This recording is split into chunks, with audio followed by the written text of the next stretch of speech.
আসসালামু আলাইকুম। i6 first mobile service centre থেকে আমি মোহাম্মদ ইউসুফ বলতেছি। তো আজকে আমাদের হাতে যে ফোনটা সেটা হচ্ছে পিক্সেল 7। ওনার হাত থেকে পড়ে গিয়ে বডি এবং প্লাস ডিসপ্লেটা ভেঙে গেছে ওনার। তো এটা হচ্ছে কাস্টমারের যে ভাঙা বডিটা ওটা। তো আমাদের যে অরিজিনাল বডি আমরা সেম টু সেম একটা অরিজিনাল বডি নিয়ে আসছি।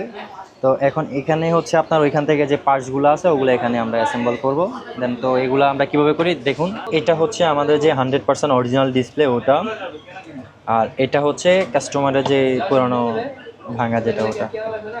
অনেক জোরে উনি আসার দিয়েছিল রাগ করে। তো আমরা আরেকটা জিনিস যেটা পাই, কাস্টমার আমাদেরকে বলে যে বডি চেঞ্জ করলে নাকি 100% ফিটিং করতে পারে না অনেকে, বা 100% ফিটিং হয় না।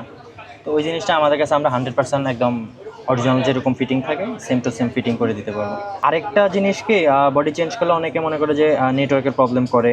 হ্যাঁ, এটা সত্যি নেটওয়ার্কের প্রবলেম করে। সেটা কোন ক্ষেত্রে, আপনি মার্কেটের বডি যেগুলো ওগুলো চেঞ্জ করলে, আপনি 100% একটা অরিজিনাল বডি দিয়ে চেঞ্জ করলে আপনার কোনোদিনও নেটওয়ার্কের প্রবলেম করবে না। তো আলহামদুলিল্লাহ পিক্সেল 7-এর যে কাজটা ওটা আমাদের কমপ্লিট। তো যাদের এই প্রবলেমগুলো ফোনের, শুধু অ্যান্ড্রয়েড না আইফোন বলেন, যে কোনো ফোনের প্রবলেম আমাদের এখানে i6 ফার্স্ট হাতিরপুল মোতালে প্লাজা নিয়ে আসলে আমরা ইনশাল্লাহ কমপ্লিট করে দিতে পারবো।